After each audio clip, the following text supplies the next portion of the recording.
second talk that we have this evening is David Wong from Duke University. David, we know, works in contemporary ethical theory, moral psychology, classical Chinese philosophy. His books, Moral Relativism and Natural Moralities, have prompted a volume edited by Yang Xiao and Yong Huang, Moral Relativism and Chinese Philosophy, David Wong and His Critics. And today, David's talk is an ethical and social epistemology for meeting global crises. So, David, if we can get if you have a PowerPoint or something, or else if you just... I have a file in which I wrote out the shortened version, and I can put that on if you'd like. Oh, okay.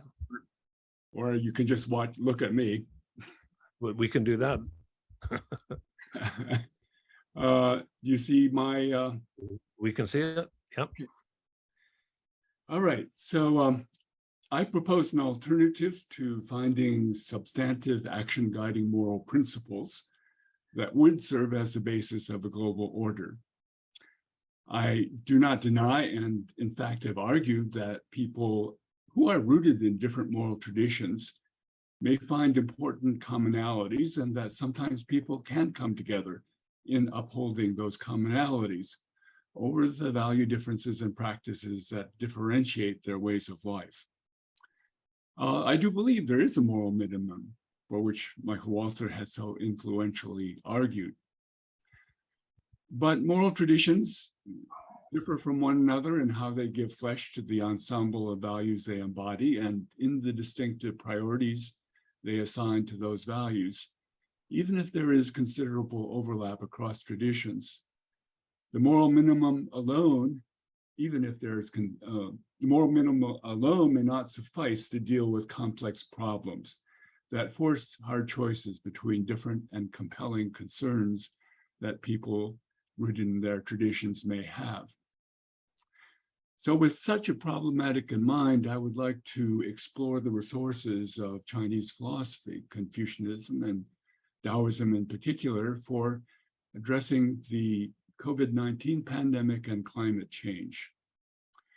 These resources include a moral minimum, or part of one, but also constitute a kind of ethical and social epistemology to be applied to problems as we encounter them. This epistemology is relevant to dealing with especially challenging features of complex problems. Constant change that presents a moving target for whatever solutions we might have. For example, what are the properties of the latest variant of COVID-19 and how must we change our strategy accordingly? Our limited understanding of the complex causalities that define the problem. For example, remember when the US CDC deemed masks to be unimportant for non-medical people? And the plurality of values we bring to these challenges, at times conflicting and pulling nation states, communities, families, and individuals in different directions. For example, should we lock down, but will the cost be too high? A resource I would like to draw from Confucianism is a conception of harmony, that is compatible with pluralism and disagreement. Harmony involves what I have called shared understanding, which includes at least partial agreement on values. But sooner or later, we need to resort to what I call the value of accommodation, the striving for a constructive relationship in the face of continuing disagreement. I've argued that accommodation is a second-order moral value that is a necessary element of all adequate moralities because of the ubiquity of moral disagreement on first-order issues. If moral disagreement always became the occasion for the cessation of constructive relationship, we would be unable to carry out the cooperation that is at the heart of human life. We might call accommodation that part of the moral minimum that we invoke to keep ourselves from flying apart from the centrifugal forces of disagreement. Acting on accommodation can include a willingness to act on one's moral positions in ways that minimize or reduce potential damage to one's broader relationship to others who have opposed positions, compromising with these others for the sake of sustaining a broader relationship with them, and an epistemic openness and preparedness to expand one's conception of the good and the right upon further understanding and appreciation of other ways of life. Some of these aspects of accommodation will not seem reachable or even desirable in the given present circumstances. That is why we should view accommodation as an extended process over time that starts with what seems feasible and desirable now, but seeks to establish a degree of confidence and trust between parties that will make possible the more difficult aspects of accommodation. Accommodation can be especially necessary for addressing problems that require coordinated response across societies, as in the pandemic and climate change. The other element of Confucian ethics relevant to an approach to the challenges we face is the concept of rightness, or yi, which should be glossed as appropriateness to the circumstance. In complex situations, the idea is to go beyond the standard norms and to weigh or balance, qian, exploring ways to reconcile values in apparent conflict, and if possible, find a way that can satisfy in some degree the values in question. Successful thinking along these lines involves creativity and recognition that values described on very general levels can be realized concretely in different ways. Finding ways to mutually accommodate disagreeing parties may depend on finding ways to co-satisfy apparently conflicting values through concrete realizations we have not thought of before. Taoism, and in particular the philosophy of the Zhuangzi, contributes other relevant elements of an alternative epistemology. One epistemic virtue we need to implement the value of accommodation is cognitive openness and flexibility.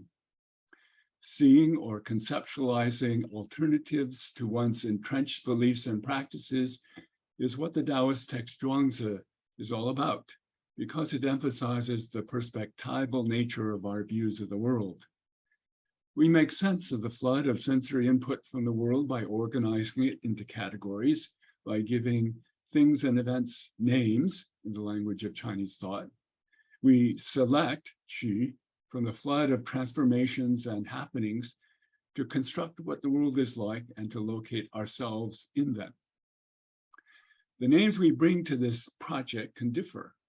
Furthermore, because of our cognitive limitations, we select only a thin sliver of incoming sensory input to make some sense out of it. Different individuals and different groups make different selections. Despite the differences between our constructed worlds, each of us tends to think we are right, that our constructed world is solidly anchored in the world. The Zhuangzi affirms that there is an independently existing world, and that world can make some ways we try to systematize and structure input from the world just plain wrong. The world independent of us does constrain the range of viable conceptualizations, but does not determine a single correct systemization. The ultimate message I draw from the Zhuangzi is hopeful and constructive. If we get over ourselves, our ego investments into being right, we become more open and flexible in our interpretations of what is happening in the world and how we can act to accomplish what we need to accomplish. When we recognize that others see the world through different lenses, we can take it as an opportunity to enrich our conception of what is there. Further, we learned that what has worked in the past might not work for now. We must learn to pay attention to the present circumstances and what is driving change now. When the decision we must make is how to act towards others, we must try to attune our minds with their minds, and even more basically, what moves them beneath all conscious deliberation. In Chinese thought, that is their qi, or the vital energies that constitutes their bodies and minds. To do this, we must open ourselves and our own vital energies to them. The story in the Zhuangzi that conveys these ideas features Confucius and his star student, Yan Hui. The student wants to go and advise and correct some reckless young ruler. Confucius rejects all of Yan Hui's preconceived plans for accomplishing this goal. Confucius tells him that he must prepare himself for the encounter by fasting, jai his mind. Likely referring to meditation, Confucius goes to tell him that he must listen with his vital energies more than his mind. The vital energies are an emptiness, a waiting on things. Drawing from Zipporah's translation here. What we are learning today is that, in fact, we do have ways of processing information about others that runs beneath conscious reflection, and that we can become better at this if we cultivate receptiveness to others rather than reflexively categorizing who they are. How might these resources from Confucianism and Taoism apply to the enormous challenges of the pandemic and climate change? For one thing, they prime us to be opportunistic, to look for those aspects of the problem that provide leverage for effective cooperative action. Both problems bring home our global interdependence. The consequences of not acting together to bring the virus or climate change under control are fearful, and we should take advantage of that fear before it yields to the impulse to avoid or deny. In line with the Confucius-Yan Hui dialogue, we must pay attention to each other. One frequent failing in addressing the pandemic was to pour resources into the technological solution, that is vaccines, but then to lack the social structure of persons with sufficient technical and social competence and local credibility to implement and deliver the solution. We could institute corps of public health workers who could work within their own communities and who have the credibility and trust to be effective transmitters of safety measures and vaccines. We can build towards a viable global order to whatever extent that turns out to be feasible and necessary or desirable, by starting with specific forms of cooperation in response to urgent problems. As to climate change, we know it contributes to increased pandemic threat by disrupting and destroying animal habitats and bringing humans and animals into closer infectious proximity. So we may hope to borrow some of the urgency we feel about viruses and apply them to carbon emissions, or vice versa, now that we have recently been hit in the face with all manner of extreme weather. While those in developing countries will clearly bear more of the burden of unchecked climate change, those in developed countries are increasingly witnessing droughts, storms, floods, fires, and rising seas, as well as increased pressure from migration and threats to national security from such things as conflict over fresh water. Recognizing these forms of global interdependence can mitigate value conflicts that come from resistance in developed countries to eliminating or drastically reducing use of fossil fuels, because they are perceived to be the current drivers of economic prosperity. It's not just that the current benefits derived from business as usual will exact severe costs in a future that is right now turning into the present. It is the opportunity to transform economies to newer and more sustainable forms and spread prosperity in ways that can prevent future conflict. One other lesson from the Zhuangzi, the advice of Confucius to Yan Hui to listen not just with his mind, but with his bodily qi, suggests a more holistic and organic model of how the person should be organized. The executive mind that consciously deliberates and decides should listen to what the intuitive and embodied parts of the person might have to say about other people and the world. In Chinese philosophy, the prescribed internal organization of the person on the one hand and the body politic on the other hand are taken to be in analogical or metaphorical correspondence with each other. How one of them should be internally organized has implications for how the other should be internally organized. The Zhuangist model of the person can be extended to suggest if there is to be an executive of the body politic that has the job of leading, analogous to the mind as executive of the whole person, it should listen to the other parts of the body politic and at times defer to them. This means soliciting and heeding the views of those who have been most deeply affected by the problems. They will have relevant knowledge that in many cases is not directly accessible to elites. Further, effective solutions will require such sweeping and major change to society that they must have the backing of broad social mandates, not just the approval of governments. And here I do not simply mean voting for representatives or in referendums. There has to be greater deliberative participation by broader swaths of the public in addressing the major problems, in formulating and approving policy solutions. Actual experiments in just this idea have brought citizens from all walks of life together to deliberate with each other and make recommendations on the major problems facing us. Such deliberation, for example, has played key roles in the adoption of wind power in the state of Texas and the legalization of abortion and marriage equality in Ireland. Collaborating with indigenous peoples who can draw from their knowledge of forest lands, critical for combating climate change, giving back to them stewardship of those lands is another promising proposal. So with that, I'll end and be eager to hear your questions. Thank you very much, David. So questions? I have a question, Roger. Brenda? Thank you, Professor Wong. I have many questions, but I'm just going to ask two, or at least begin by asking just two. My first question is about the point of epistemic openness that you talk about. And when you bring in the virtues of accommodation and harmony, which seems to suggest that we want to be epistemically open in order to reconcile differences.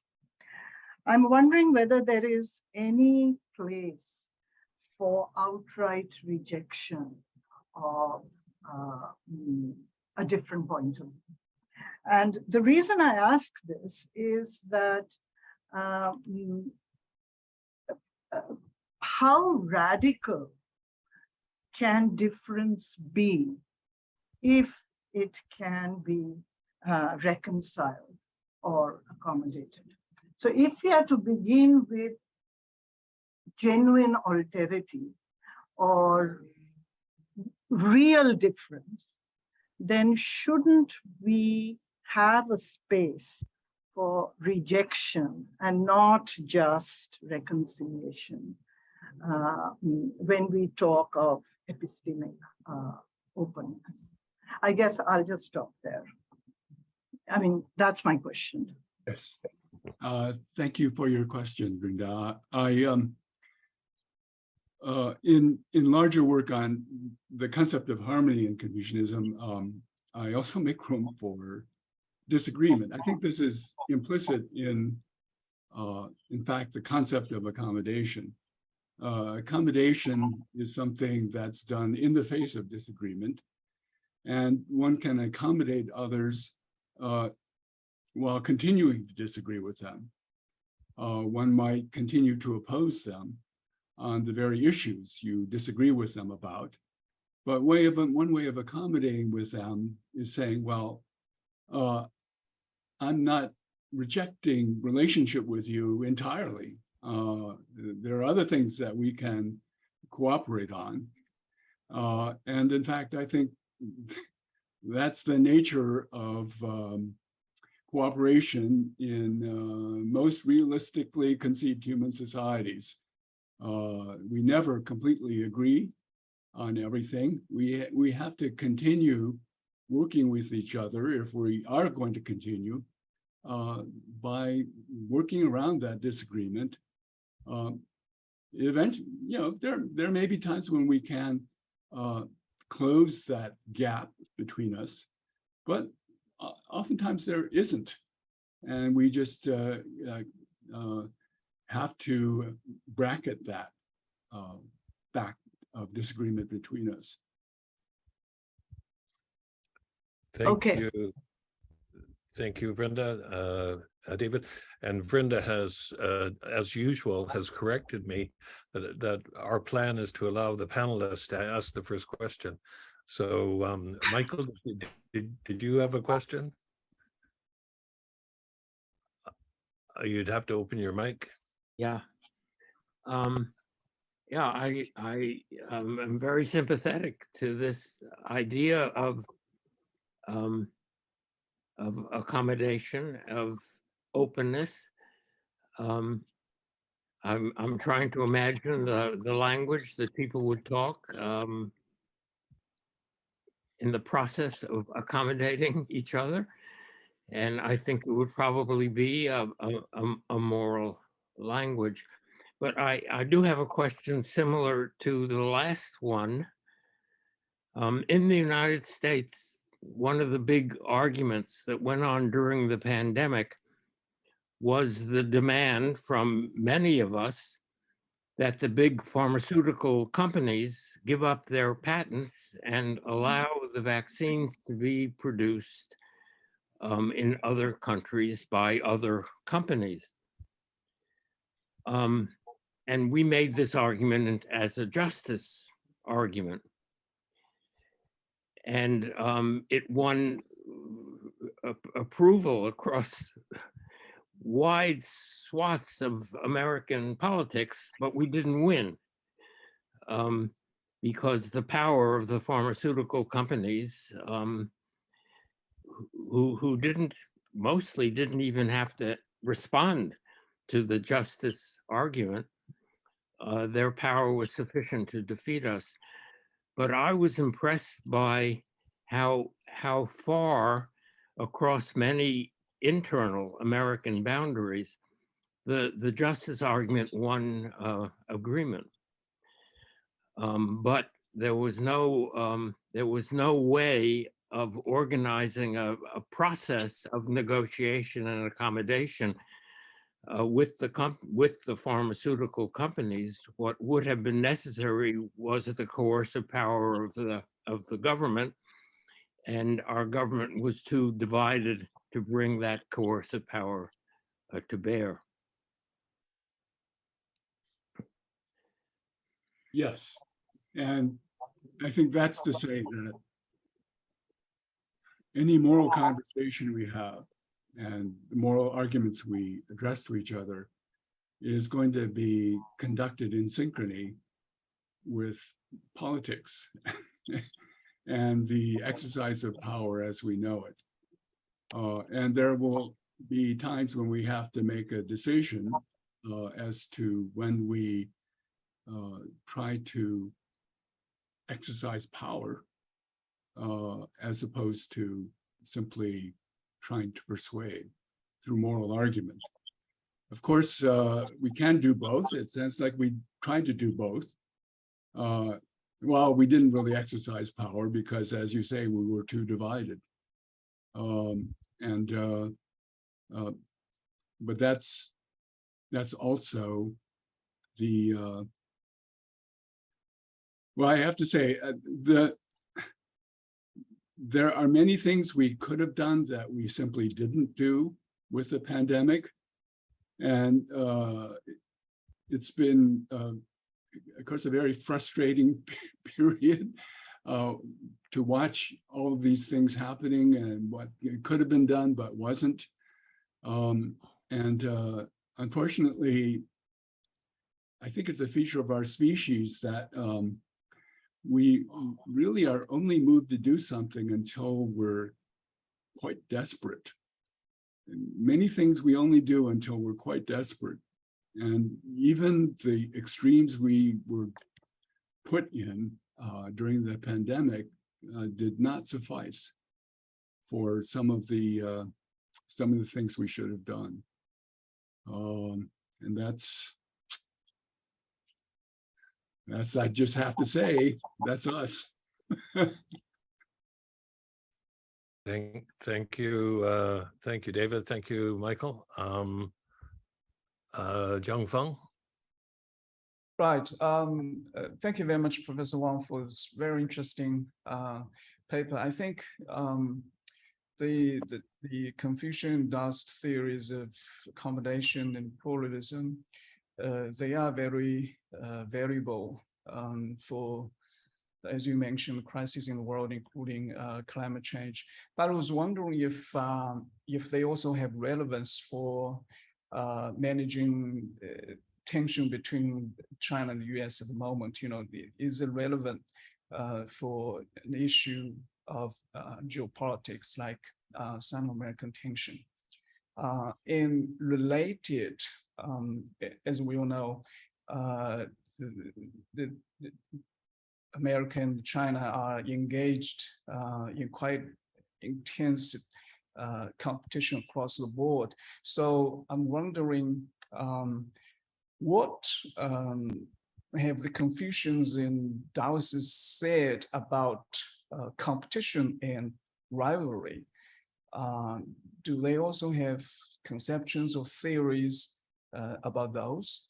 And do they conceive of conditions under which accommodation is no longer valuable or useful, and therefore competition or perhaps withdrawal from the issue at hand will be a more appropriate strategy? Thank you. Yeah, sorry, can I add the question? Just similar to Zhu Feng's question. Roger, go ahead. okay? Go ahead, Bao Yeah. Gang. Yeah. So just follow Zhu Feng's wonderful question. Just added one more question. Consider this Song Empire to deal with. Is it all right? To deal with Liu Empire. Then they had this Caiyuan treaty, which lasts more than a century, peace. So this is a classic example how China Empire can manage the war, deliver peace. It's a wonderful record, more than a century. But how does the Confucianism impact on these events, on this Caiyuan treaty? So this is a follow Zhu Feng's question. Thank you. Could I ask you to repeat just briefly what treaty you're talking about? I couldn't. In the 10th centuries, when Song have a war with the Liu Empire, then in the Caiyuan, this place, they finally signed the treaty. Then this the Song and the Liu, those two empires. Then after that, last more than century, 109, the peace. So the record is better than the Westphalia. Westphalia peace treaty only lasts less than 90 years, but the Caiyuan treaty lasts more than a century without war between Liu and the Song Empire. So how does then my question, does the Confucianism play some role or significant or small, marginal, or play nothing at all? Yeah, I would have to probably study up on that in order to speak intelligently about that, the history of that. So I may have to defer my answer to you. With regard to the question of competition, yes, I think competition can play a role in harmony. Interestingly, there is a reference to archery in the Analects, in which the initial saying is that the Junzi does not compete, but in fact, there is a competition, and in the opposing teams greet each other after the competition, and the winners serve the losers drinks. And I take it that ritual means that there's some larger point beyond winning and losing. I think that competition does have a role in Confucian notions of harmony if it has that larger point, that if it provides incentives and motivates people to develop needed skills and goods that redound to the benefit of the whole. And that is what, in fact, how I think that competition can be quite crucial to harmony, but it has to be put in that larger perspective. Thank you. Thank you, Jiangfang, Baogang, and David. We only have 5 minutes left, and we have Amita and May. So why don't we have Amita and May present their questions, and then maybe David can do a quick follow. Well, thank you, Professor Wong. I shall be very quick because of the time constraint. At the end of your paper, you have said that to arrive at, say, policy solutions, prevalent knowledge may not be directly accessible to the elites, and there should be broad social mandates. But I am asking you to consider a hypothetical situation, not so hypothetical, but it is reference to the reversal of the abortion judgment in the Roe and Wade case, where we find that the anti-abortionists, they are having, a broad social mandate, whereas the elites are really backing the right for the women's having their right over their bodies. And in case of such conflicts, where, maybe the elitist value comes closer to our, universal acceptance of a moral value, and the broad social mandate is not in agreement with that. How are we supposed to harmonize following, say, Confucian or Taoist mode of thinking? Thank you. Very, very tough question, Amita. May.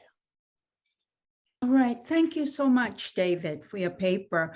I'm just wondering about the tension between Confucianism and Taoism. So for instance, you talk about the fasting of the mind in the Zhuangzi to enable one to be open and flexible. But then in Confucianism, it seems that when you're talking about yi or quan, it is a kind of openness, but it's an openness toward other very specific virtues, so that it's not quite as open as what the Zhuangzi offers. So it might, in fact, be guilty of being selective, right? In the Zhuangzi, when the Confucians are applying or when you're applying the yi and the quan from the Confucians. But that's all I'm asking. Thank you. Thanks, May. And thanks, Amita. To May's question, I am being selective in the sense that I am combining resources from both philosophies, and